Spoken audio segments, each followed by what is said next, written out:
Happy Sunday to everybody. I'm so sorry I couldn't make it yesterday. I really wanted to come on, but things got in the way Friday, which delayed things and it just derailed things for me for Saturday. So I'm here Sunday to give you a live and some updates on what's going on around the Lone Star State.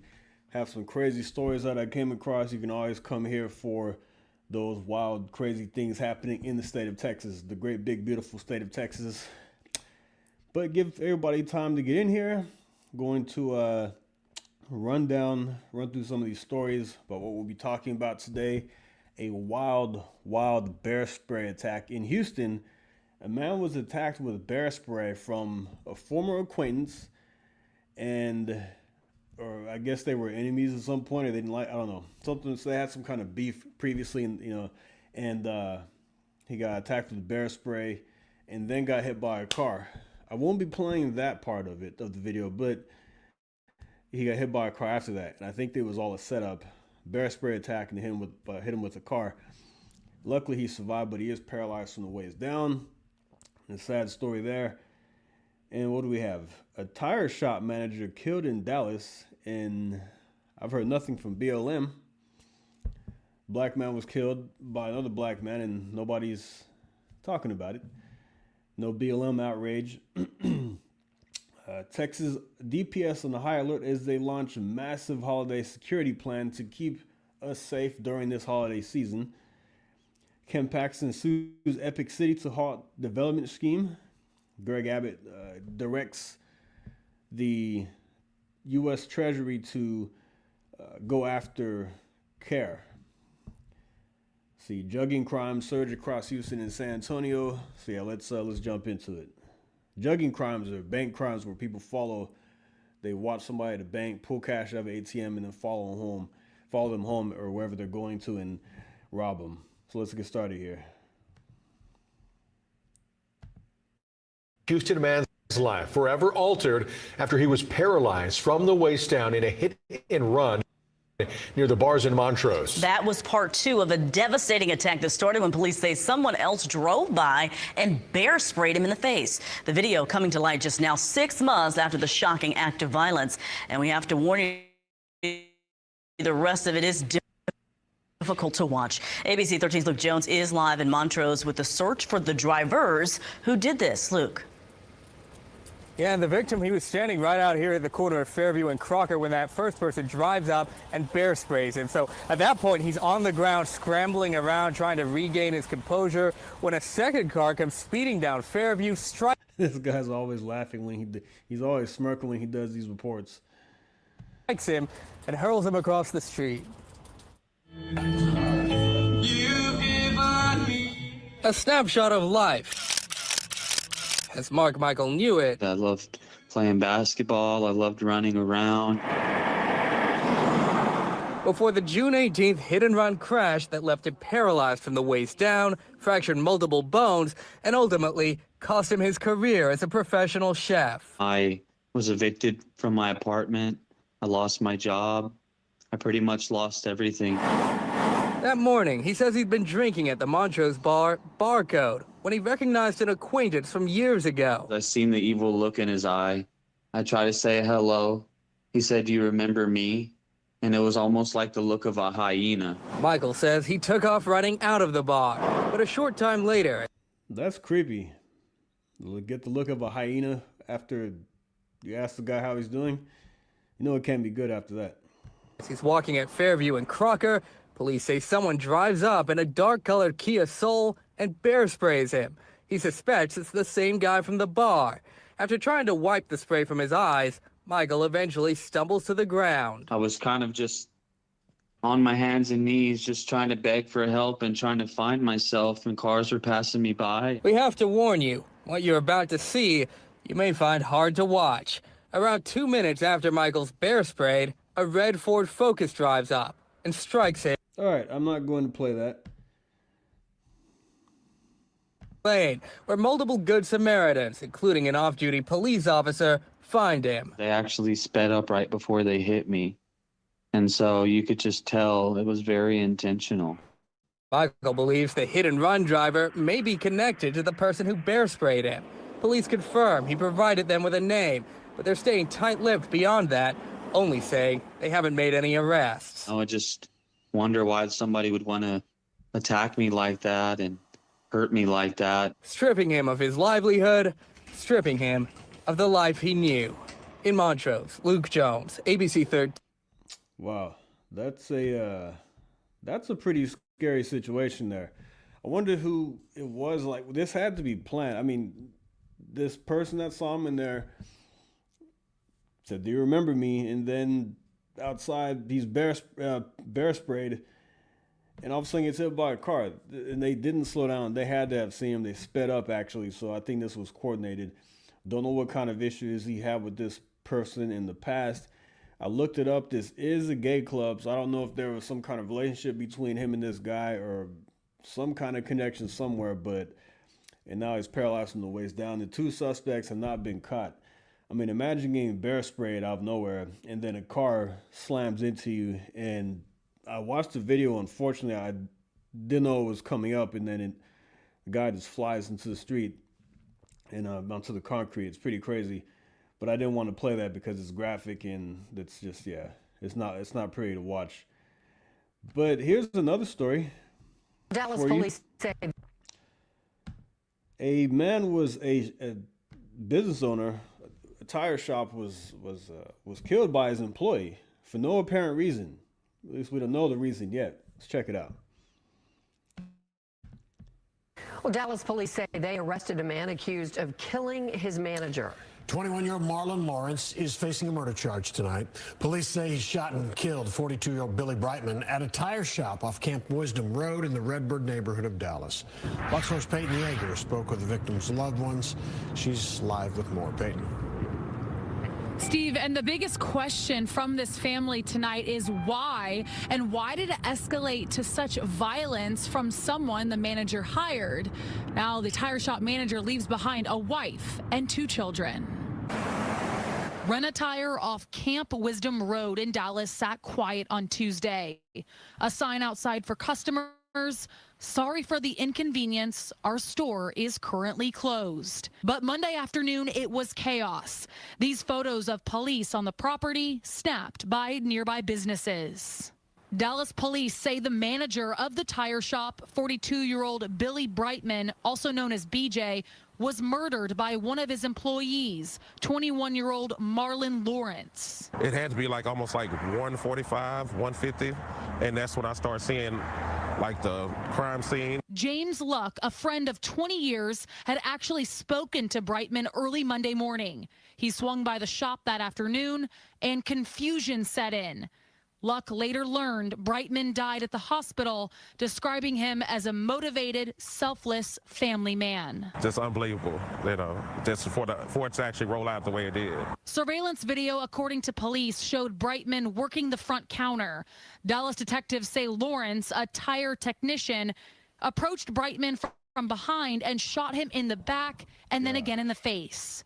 Arrest paperwork Fox 4 obtained on Tuesday doesn't reveal why Lawrence allegedly opened fire. He always said, "Be safe out there."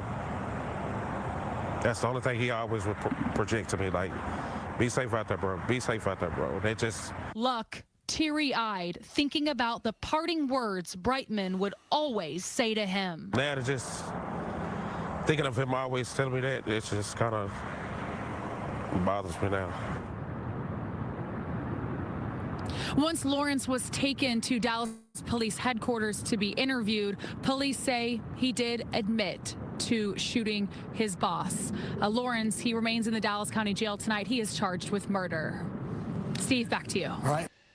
No reason for that. No reason for that whatsoever. And it's sad. The man was a husband, a father, and 42 years old is pretty young. I'm not that far off from 42 years old. So for something like that to happen to him, it's such, in general, but such a young age is tragic, and I don't know what the reason why this happened. I'm hoping they'll find out some more information as the investigation goes on. But people are hotheads. It's scary. And like the guy said, to be safe out there. He would always tell his friend, be safe out there. And it's true. You have to be safe because you don't know who you're going to come across, what's going to happen on a day-to-day basis. And it's best to be vigilant and protect yourself the best way you can. And yeah, it's crazy that it's sad these things happen. This happened right before in the holiday season. Now his family has to go through this, and it's tough seeing these stories on the internet because you have to feel for the families. But speaking of the holiday season, Texas DPS has launched an initiative to patrols combat violent in these crime. high-volume areas. That includes Dallas, Houston, Austin, San Antonio. That will increase patrols. So the Texas Department of Public Safety launched Operation Safe Holiday. That will increase patrols in these high-volume areas. That includes Dallas, Houston, Austin, San Antonio. Can you tell us more about this? Yeah, sure. Operation Safe Holidays is an initiative that we launched at the Texas Department of Public Safety because we want to ensure public safety, especially during the holiday season. Right now, we are facing more threats than we have ever faced before, and especially in some of these larger metropolitan areas, Houston, Dallas, Fort Worth, San Antonio, where you have a high volume of pedestrians and dining and entertainment and also parades and outdoor events. We want to ensure that we have all the resources dedicated to those type of events, especially in some of those vulnerable areas. And we want to ensure that every Texan and visitor, as well as their families, feel safe when they're out there shopping or attending a concert or a parade.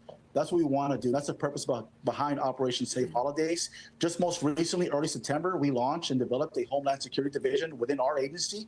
And what that does is brings in all of our intelligence services together under one unified command that provides a more robust intelligence apparatus. And with that, we can provide information to the field, to the agents, to the troopers, to our rangers to provide swift action. And I think an example of that I was going to add earlier was this past week, Fort Worth, Texas. We arrested, along with the FBI and DHS, an Afghan national that was making terroristic threats on social media in the Fort Worth area.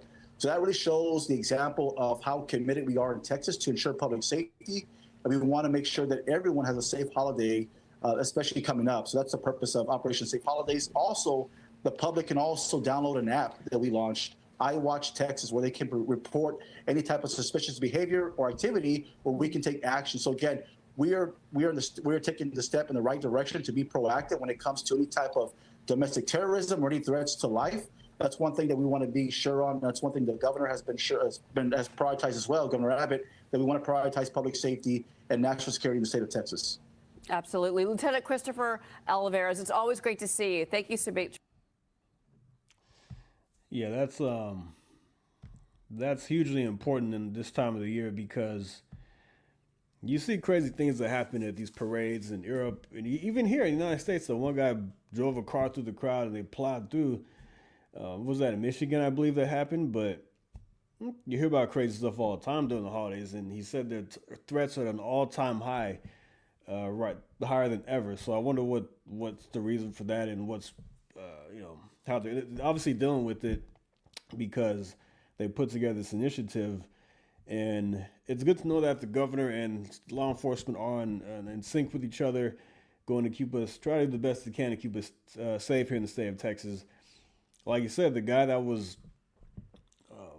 on TikTok, there was an Afghan national brought in by Joe Biden on TikTok, on a TikTok video, didn't realize that the video was going to be posted, but on a chat with two other guys, and yeah, and then he was apparently threatening to blow up a building in Fort Worth. And I'm glad Texas DPS, in partnership with federal law enforcement, nabbed this guy and charged him. Yeah. Speaking of, let's see, Ken Paxton sues Epic City to halt development scheme. Epic City is that compound, the Muslim compound, very controversial here in the state. Actually, here in DFW, some Texas scorecard. The proposed Islamic exclusive neighborhood in North Texas has created controversy this year. It's gotten headlines across the country, and Attorney General Ken Paxton is doing something about it. Texas Attorney General Ken Paxton has filed a lawsuit against the East Plano Islamic Center, Epic, Community Capital Partners, and several of their leaders, alleging they engaged in an illegal and alleged development scheme that violated Texas security laws. Epic City, recently rebranded as Meadow, is a proposed Islamic housing development in North Texas that has drawn controversy throughout the year. According to the lawsuit, CCP, formed by Epic as a vehicle to purchase and develop more than 400 acres in Hunt and Collin counties engaged in fraudulent practices while soliciting investments for the Epic City project. Promotional materials allegedly described the development as the epicenter of Islam in North America and implied it would be reserved for Muslims despite assurances to the contrary. The leaders behind Epic City have engaged in a radical plot to destroy hundreds of acres of beautiful Texas land and line their own pockets, said Paxton. I will relentlessly bring the full force of the law against anyone who thinks they can ignore the rules and hurt Texas. The unlawful land project known as Epic City will be stopped, and those responsible will be barred from ever creating another fraudulent operation like this again. Paxton's office also claims that CCP funneled investor funds for personal enrichment and failed to verify whether more than 10% of investors qualified as accredited investors required by law. The lawsuit follows months of state investigation into the project. In March, Paxton announced an investigation to Epic City and later requested a referral from Texas State Securities Board after uncovering what his office described as flagrant violations of federal and state securities law. The Epic development has already drawn scrutiny from multiple state agencies. The Federal Funeral Service Commission issued a cease and desist order over alleged unlicensed funeral operations. Crazy. The Texas Commission on Environmental Quality flagged the project for lacking necessary permits, and the Texas Workforce Commission renewed potential fair housing violations. Representatives for both Epic and CCP have previously denied wrongdoing, calling the investigations politically motivated. Governor Greg Abbott has also signed legislation this year, which he said would prevent similar developments by banning so-called Sharia compounds in Texas. The new law removes certain religious exemptions under the Texas Fair Housing Act for organizations that own more than 25 acres, making it illegal to limit property sales and to members of a single religion or impose religious restrictions on resale. Abbott has accused Epic City's backers of attempting to create a community governed by Sharia law, calling the development religious segregation disguised as religious liberty.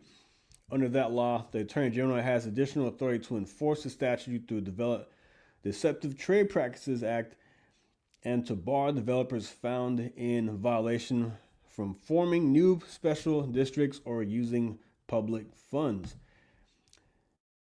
We'll see what happens with this. I mean, I hope he's successful because this has been a big deal. Man, there's going to be a big back and forth, but I get the sense that the Attorney General will be successful in this because he's done very well in lawsuits. And it sucks that he's running for Senate because I really like him as the Attorney General, but I think there is a good successor to him. Aaron Wright. He's kind of like Ken Paxton's right-hand man, or like he calls him his offensive line. He gave him some name, but this guy's like his pit bull apparently. So I think he'll be very good. He worked under Ken Paxton directly, and he'll be a great guy to be our next Attorney General. All right, let's see. Before we get to the last story about jugging, about the bank jugging, I want to talk about Texas Governor Greg Abbott formally requests suspension of CAIR's tax-exempt status. Texas Governor Abbott has requested the suspension of tax exemption for the Council on American Islamic Relations, CAIR. The governor's Tuesday letter to the US Treasury is the latest in a recent back and forth between Abbott and Islamic leaders. What we know, Abbott addressed his letter to the U.S. Treasury Secretary Scott Bessent, who's doing a fantastic job, by the way, asking for an investigation into CAIR and the suspension of his status as its 501c3 tax-exempt nonprofit organization. Abbott says official documents refer to CAIR as a direct subsidy of the Muslim Brotherhood as a front group for Hamas in the United States. I'll put this in the description box if you would like. What we don't know, Bessent hasn't replied to the publicly request at the time of publishing. This comes after Abbott labels CAIR as a terrorist organization. Last month, he designated CAIR as a successor organization of the Muslim Brotherhood and a foreign terrorist organization under Texas Penal Code. The designation subjects the organization to potential civil and criminal penalties, including a prohibition from purchasing land in Texas. And see, a lot of people believe that Governor Abbott is only doing this because he has an election coming up. Next year, he's in March is the primary, and a lot of people think he's taking action because he's feeling the pressure from voters and he wants to get reelected. So, I mean, it's the same thing with his property tax plan. I mean, he's been in office for a long time. In every election season, he talks about eliminating or lowering property taxes. And I get in the state of Texas, the cities and the cities and counties impose these property taxes, but apparently he can call a special session to implement his plan right now instead of waiting for the election. So there's that. All right, let's get to jugging here in the state of Texas.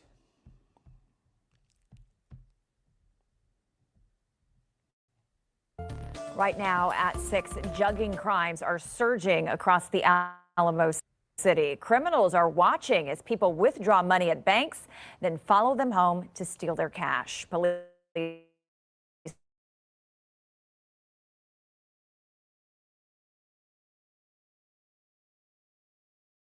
now that thieves from other Texas cities are targeting unsuspecting San Antonians. KENS 5's Vanessa Croy has the warning from San Antonio.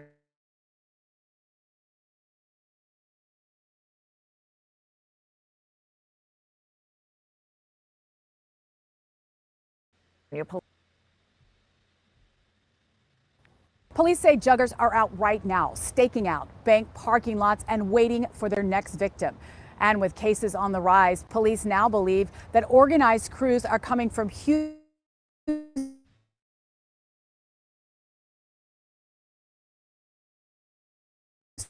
and now zeroing in. Detectives have one message tonight: be vigilant. Surveillance video captures crooks ambushing a woman, going for her purse moments after she walked out of the bank with cash. They'll just watch to see people leave the bank. From there, they'll spot a potential victim and follow them around throughout the city, wherever they stop. Detective Nathan Zachary with SAPD's Property Crimes Unit says jugging cases are spiking across San Antonio. We've seen from where they've only taken $20 to up to $90,000 in one incident. Last year, Zachary says crooks got away with $250,000 of your hard-earned cash. In August, 2 Houston men were arrested, accused of stalking a local bank parking lot, then trailing their victim 13 miles to his Northside home. It's an alarming trend detectives say is adding to their caseload. I believe they just come here to kind of make it harder for us to catch them. And in October, Brenson Lair, also from Houston, was the first suspect arrested under a new Texas law that carries stiffer penalties for jugging. Detective Zachary is hoping it will help police crack down on these crimes. It's a new penal code violation, so we're able to kind of focus in on where they're happening and trying to find a trend to see if we can catch them more. Detectives say the first Friday of every month is a busy time for juggers to hit. They say always be aware of your surroundings, and if you believe that someone might be following you, don't go home. Instead, call police. Reporting tonight from police headquarters, Vanessa Croy. That's scary. But I'm glad that Texas has made a special law just for that. Let's talk about that. This was back in June. Governor Greg Abbott signed a new law on Friday defining a criminal offense for Texas, the violent crime called jugging that's seen a spread across Texas in recent months. What is jugging? Jugging is defined as the act of following a victim from a commercial business or financial institution, commonly a bank or ATM, for the purpose of robbing them at a secondary location. House Bill 1902, newly signed into law by Abbott, recognizes the act as a state jail felony with the possibility of being enhanced to a third or even first-degree felony if other penal code standards are met. Jugging has now been added to Texas robbery offenses and carries penalties of 180 days in jail and up to $10,000 in fines, or a state jail felony to life in prison for a first-degree felony. Wow. Jugging grows popular across the nation. The crime has been seen as a widespread rise in recent months, with police warning the public of the trend and saying it spread from Texas all the way to South Carolina. April footage of the South Carolina showed a man struggling in the front seat of a truck before jumping out and fleeing in an SUV. Police believe the suspect had scoped out the victim and followed them to a location of the robbery. 3 Texas men were arrested at the beginning of the month in another jugging incident in Illinois. Police said the men had watched the victim withdraw cash from an Elmhurst, Illinois bank and then head straight to a nearby store where he left the money in his locked car. When he went inside the shop while he was away, the men allegedly broke into the car and made off with the money. They were arrested later that day and reportedly involved in another crime. In North Texas, a gym owner in Mesquite was possibly the victim of a jugging incident in Pleasant Grove. The man had withdrawn $5,000 in cash from a bank before driving to a nearby U-Haul rental business and leaving the money in his car. While he was inside, his daughter, who he said also left the vehicle, called him. He also left in the vehicle, called him to say, "Man, please." He was scoped out of the bank and followed to the rental center. He was also even aware that something like jugging was a possibility. He was intentionally cautious with the transaction, choosing to get cash from a human teller rather than an outdoor ATM. Interesting. I mean, there was one story I read about here in Texas. A guy had $60,000 withdrawn and left it in his car. I mean, you've got to be more, I don't know. 60 grand is a lot of money and possibly ruin his life because it's gone now. So if you have 60 grand, I wouldn't recommend leaving that inside of your car. Maybe maybe have another way about going about that. But yeah, don't leave thousands of dollars inside of your vehicle. But I'm going to leave that right there. I have to get going. Thanks for tuning in. I'll see you next week, possibly next week. But like and subscribe, and I will see you next time. You have a great Sunday. And